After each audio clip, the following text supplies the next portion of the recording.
All right, guys, we are going to go ahead and get started here with our first breakout session. Again, there are a couple more great speakers down the hall.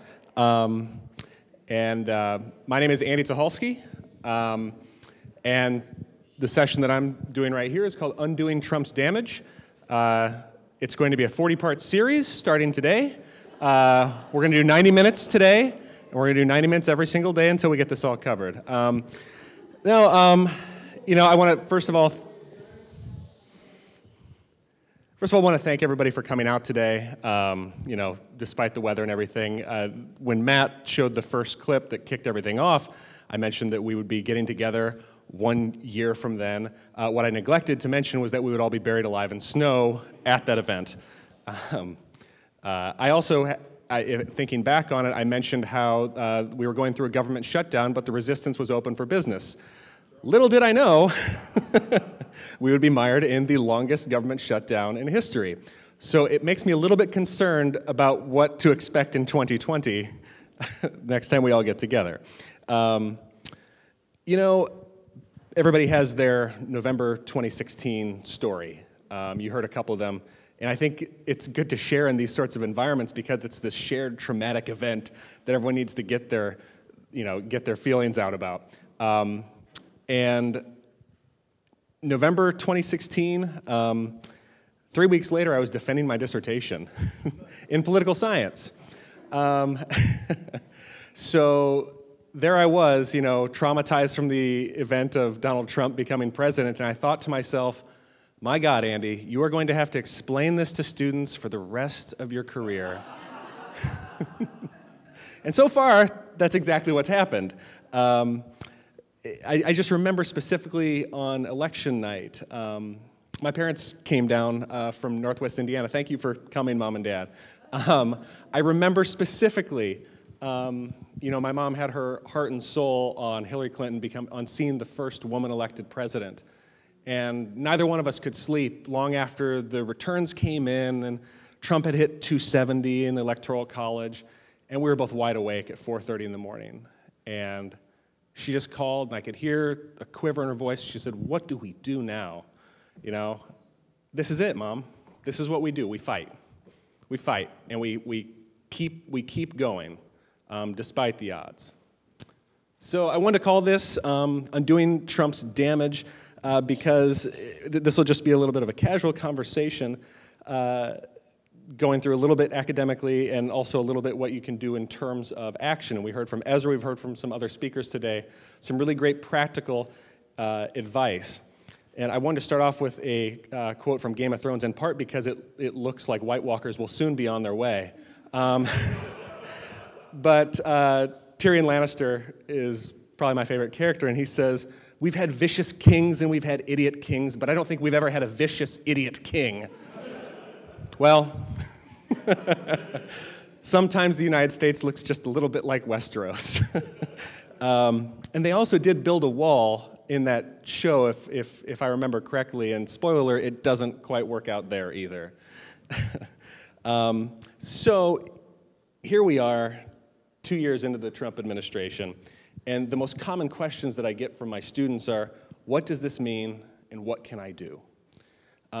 What does this mean is really difficult because sometimes they'll come to you and you can tell that this is someone who a policy is directly impacting them. I've had students, I had a student that was involved in DACA, and it's just like, your heart goes out to these people because this is something that you never could have anticipated, having to talk a student through things like that. And what can I do? Where does one even begin? Of course, there are a list of so many things that we can do, but how do you tell someone to take that first step? And for a lot of people, I said at our last resistance fair, for some people, that was their first step, just going out into public and being around other people who just kind of looked at the situation and said, I've never faced anything like this. What can we do as individuals? And one of the things that I researched while I was at Purdue was wicked problems. Wicked problems are defined, for an example, something like climate change. And there's no one solution to a wicked problem. A wicked problem requires people across different areas of expertise to work on it. You need climatologists, you need you need other scientists, you need policy experts, you need people making an impact, implementing solar energy, wind energy, using climate as an example. It's rare that you find a wicked problem in one human being. But that is really what we have here. We have someone in the Oval Office that requires the attention of people from so many diverse backgrounds and expertise and strengths. And that's why when you get together in your respective groups, everyone has something that they can offer. Find out what your skill is that you can take to be a part of the resistance. Another question that has come up time and again is Donald Trump a cause or a symptom? Was he something that was an aberration that came along, or was this just the natural trajectory of the modern-day Republican Party? We'll come back to that. And then finally, here on this first page, I want to talk about defining and identifying damage. If this presentation is about damage, we need to have a common understanding of what that damage necessarily means. Because it means a lot of different things to a lot of different people. And it is important to remember that for as passionate as everyone here, I heard during Ezra's presentation, you were talking about some different policies that you'd like to see enacted. With an equal amount of fervor, there are people out there that, to them, they would quantify that as damage. They would categorize that as damage. So with that as the lead here, I want to talk about, I identified two major different camps of damage, and then we'll go into those just a little bit more. The first type of damage, there we go, is Trumpian damage. And these are things that are unique to this individual. The truth deficit is something that I think that we can all probably identify in, I'm not just talking tweets, but that's really where it begins, is politicians lie. Politicians lie, but Donald Trump has a unique capacity to, I'll try not to swear in church, to not give a flip about the truth. And that is a unique problem for our democracy. You've seen our media coverage struggle to be able to cover him the way that you would a normal politician, because it is so atypical where you can say, I never said that Mexico was going to pay for that wall. You know, when things are categorically false and you continue to state them and state them and state them, it becomes a unique Trumpian type of damage. The competence gap. I don't think I'm breaking any news here, but maybe it wasn't the best idea for the United States to elect someone who had gone bankrupt several times and had no experience whatsoever in government, and honestly probably still hasn't read the Bill of Rights or the Constitution or any of our foundational documents. To have someone out of their depth to this degree is a unique Trumpian challenge. We have had people succeed in politics before where they go in with different types of expertise, but Donald Trump isn't that man. You typically don't get elected to be the oldest president ever elected and just have no experience and go in and just do gangbusters at it. You know, if I'm going to get on a flight this afternoon, which I won't, but if I'm going to get on a flight this afternoon, I want the person to be a pilot, you know? I don't want them to have, you know, just great acumen for cutting deals. The cabinet problem. This is something that could be contained if it were all in one person. And the goal during the campaign that you would hear about was hiring the best people.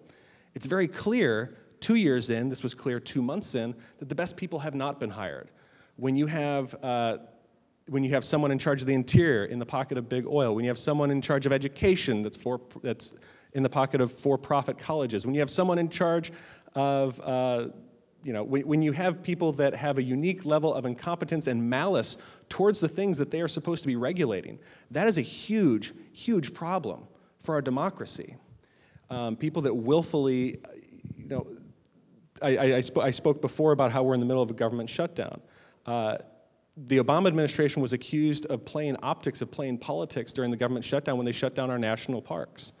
They said, you just want to see these big signs that show that there's a government shutdown, you want to apply pressure to everyday people, open this back up because I want to be able to go to our national parks. There's a reason that you do something like that, because currently, I don't know if you've seen the pictures, the Trump administration, basically there's just emergency personnel there. People are going into Joshua Tree National Park, cutting down the trees, driving off-road, graffitiing landmarks. And again, that comes to a special kind of incompetence, but you're the president. You choose who you want to represent you. And if you don't get the best people and you already have a special type of incompetence, that's going to create even more problems. Judicial appointments. Again, I'll come back to this a little bit later, but Donald Trump has had the ability to put 2 individuals on the Supreme Court already. How many did President Obama appoint? Kagan? Sotomayor? And, well, wasn't able to get the 3rd one on, as we all know. Federal judicial appointments are a huge deal. And again, I'll come back to this, but this is a unique type of damage where I think it's going to be very, very hard for the nation to overcome. Policy impacts is a large one. And finally, individual one.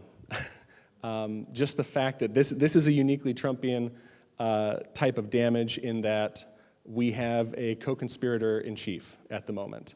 You used to tell your kids growing up that if you grow up, you can be the president of the United States. You can do it, honey. I don't think anyone says you too can grow up to be individual one. And I think that it is hard to overstate just the damaging effect, not of a witch hunt of fake news, but of having someone who even just, I think a day or 2 ago, the New York Times said that there was an FBI investigation into whether the president of the United States was actively an agent of another nation. That should be leading every single news story across the nation, because that is such an incredible bombshell. And it's so different than any other scandal that you would have heard of in presidencies past. The second type of damage that I wanted to provide a category to is systematic damage. And I think that this is one that I think we've touched on just a little bit more today. Media shortfalls have been exposed left and right under the Trump administration. Because there are so many scandals going on, and there are so many things that are tweeted out on a daily basis. You remember Ezra said something about how, spring 2017, we were so young then. I really honestly feel like many people in this town, in this state, in this country are aging in dog years mentally, because it is exhausting to keep up with. When we had a planning meeting for Indivisible the other night, it was 6, 7 o'clock p.m., and I asked, I have been away from the news since 9 this morning. What did I miss? And then it's a list of things that would stop people in their tracks in any other presidency. And it's just like, okay, I guess I have some reading to do this evening. The election process exposed, for the second time in the last 5 elections, we've had the winner of the popular vote not assume the presidency. The other one was my old boss, Al Gore, who went through the same exact thing, which is not normal for a democracy.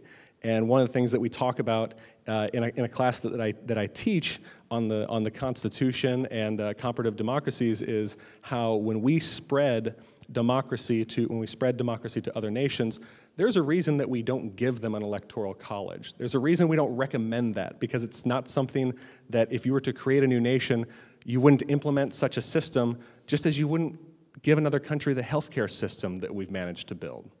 So again, the election process has been exposed, and the primary process has been exposed.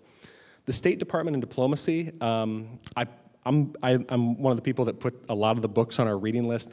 I would strongly recommend Ronan Farrow's book, blanking on the name at the moment, has a wonderful book on the State Department and diplomacy and just how hollowed out that department has become. When you have diplomats that are, War on Peace, sorry, just came to me, is the name of the book. War on Peace, not war, yeah, War and Peace. Just some light reading for, for everyone. We might be stuck here long enough for you all to finish it. The State Department of Diplomacy, the very, very real problem of, especially under Rex Tillerson, of people leaving en masse, career diplomats, and the important work that these people do overseas on our behalf. When you see so many people, when you see a mass exodus and a crippling of the State Department, that's something that we don't see, that's something you don't hear about, that's something we don't talk about. But it is very, very difficult for, going to my next point, America's place in the world. By and large, America has been either absent or erratic under the Trump administration in terms of our leadership. It's not fun to be a laughing stock in front of the world. When people look to us, can America's word be trusted at the moment? And I would say absolutely not. Absolutely not. Negative partisanship. This is something I actually have a forthcoming paper about. Negative partisanship is a systematic type of damage for this reason. To give it a definition, it is when individuals are driven more by their hatred or opposition for another party than their passion for their own. This is something that Donald Trump is not responsible for, but it is a type of systematic structural damage, this weakening of the relationships between Americans. That is something that simply must be addressed in the future. And finally, public trust in government. You know, if you look back at public polls, it's not like government was all that popular to begin with, but the public needs to be able to trust, especially in times of crisis, that they need to be able to trust the information that comes from their elected leaders.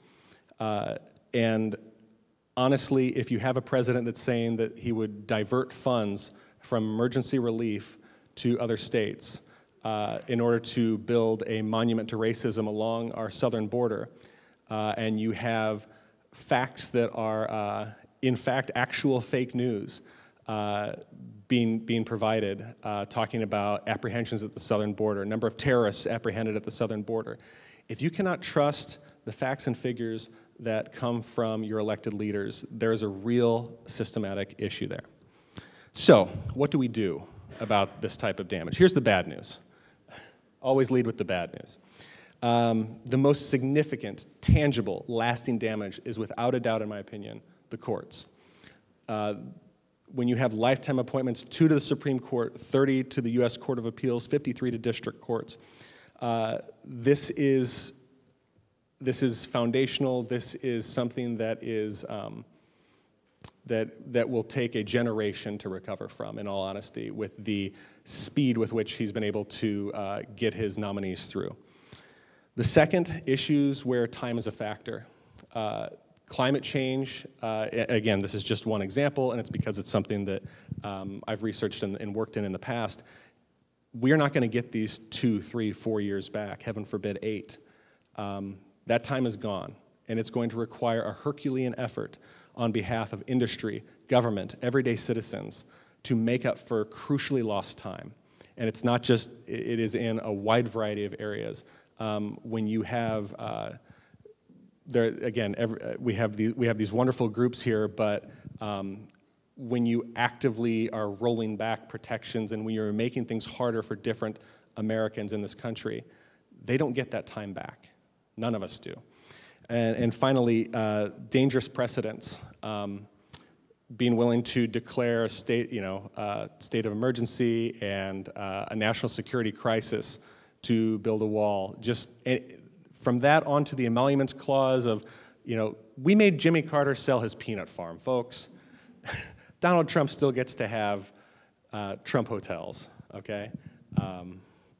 And setting dangerous precedents like that, my hope is that this is something that's not repeated in the future, but there's simply no way to know right now. Here's the good news. And if you'll see the picture in the upper corner there is a Russian nesting doll, because these are opportunities within the threat. Symptom or cause, Donald Trump is a historical aberration. Learn and adjust. If not for 80,000 votes in 3 states, Hillary Clinton would be president of the United States today. 80,000 votes. If they had just shifted around, In a country of, 300-something million? It's not that many. And to have someone go into a primary with 100%, there's been discussion of how can Democrats prevent a Democratic Trump. There is no one that will enter the Democratic primary, and I think everyone is in the pool running for president. There is no equivalent to someone who has the ability to self-finance and has 100% name recognition and the type of TV background and ability. Donald Trump's, I believe that his most unique political gift is his lack of shame, is his utter lack of shame. Because there are so many times where you see politicians that will twist in the wind because a hypocrisy on their part has been pointed out. Donald Trump lacks the receptors in his brain that tell him that he should feel shame. I firmly believe that. So he is a historical aberration. Congressional power being realized with the, whether you want to call it a blue wave, but with Nancy Pelosi with having the gavel once again, there will be a president that is held in check for the next 2 years. And that is a good thing. That is definitely a good thing, considering the myriad of scandals. If you wanted to pick a cabinet secretary out of a hat, Steve Mnuchin, and just go through the laundry list of scandals that were not in any way, in any real significant way, looked into, held to account. So having congressional power definitely matters. People power being realized. And I think this is one of the most important things, is that people getting together and pushing their representatives, just as Ezra and others said. And finally, democracy under the microscope. We've talked about gerrymandering, we've talked about ranked choice voting, we've talked about expanding voting rights to ex-felons, to people that have paid their debt to society, having their voting rights reinstated. There is a long, long list of items that have the ability to have more people fighting for them. And I firmly believe that Donald Trump represents an opportunity, because sometimes you need to see the worst in what an office can do, the true power of the presidency, of the office, used in unique and different and frankly disgusting ways, to understand, oh, there are some things in our democracy where we have informal checks that should be formalized. I mentioned, several people mentioned the book, How Democracies Die. And there are two things in that book, which I strongly recommend, that the authors point out that keep democracies alive. Number one is mutual toleration, the understanding that competing parties accept one another as legitimate rivals. Number two, very important, the idea that politicians should exercise restraint in deploying their institutional prerogatives. And my parentheses there is don't rig the system. And I would want to add a third point to what keeps democracies alive, and it is the will of the people. It is people being willing to speak truth to power, whether you're doing it online or hopefully in person, joining different groups in your community and fighting for the things that you are passionate about, but going within those communities and speaking as one voice, and getting yourself out there, putting yourself out there, I think is going to really help our democracy. So if there are any questions, that is my talk. Thanks.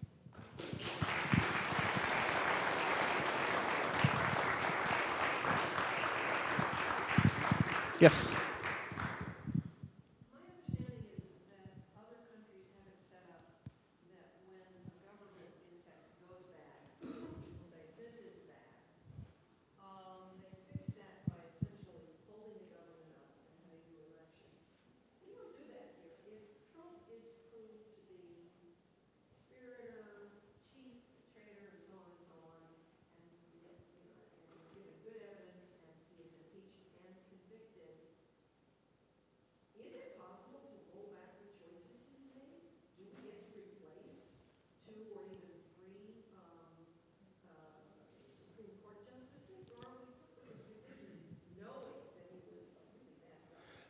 For a lot of these things, it's a really good question. It's basically, is there a reset button?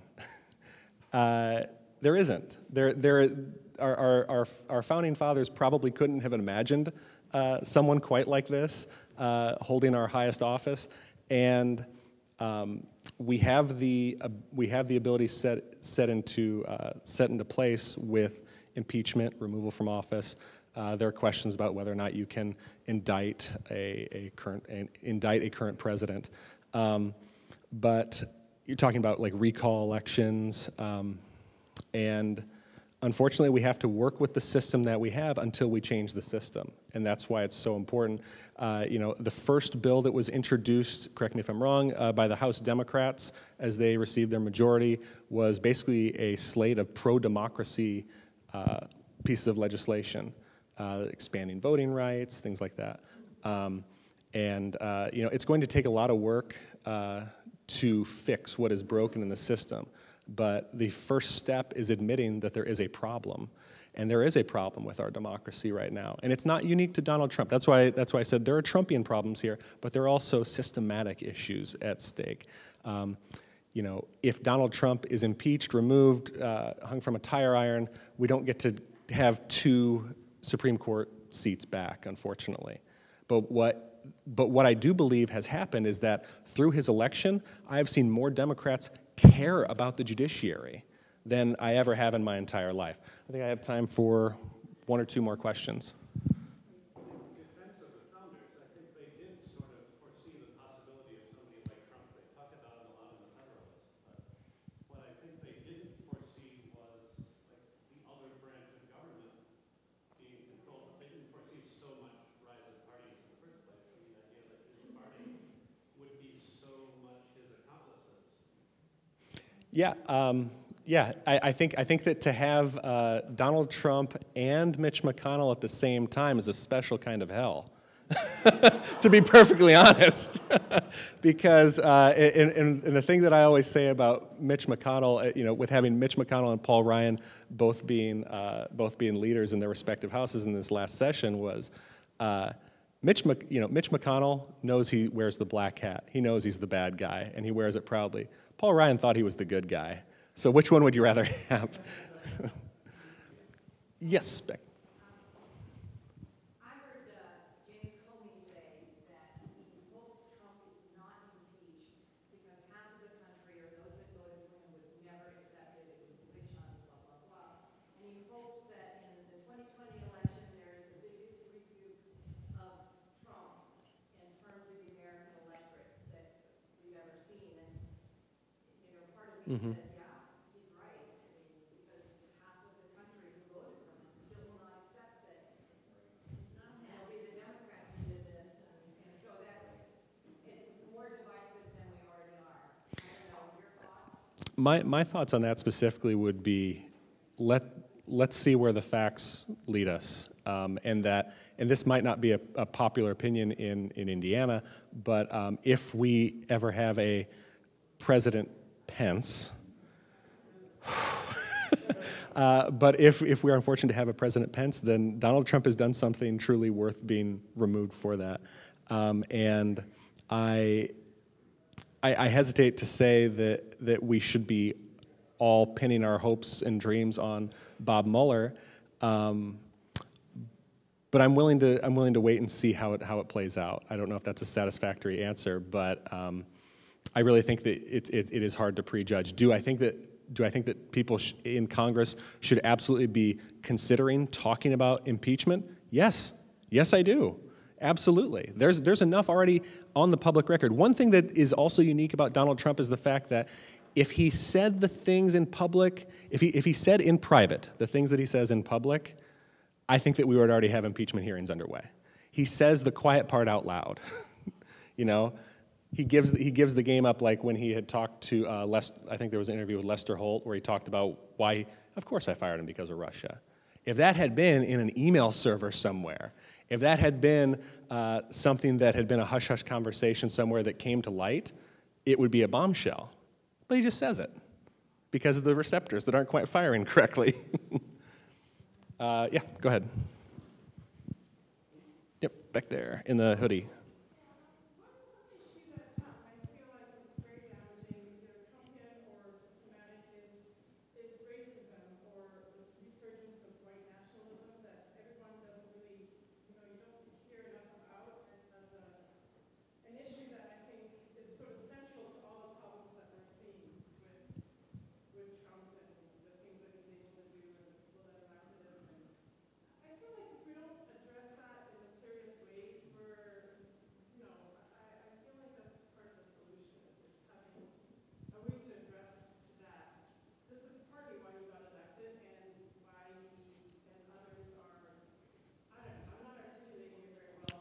No,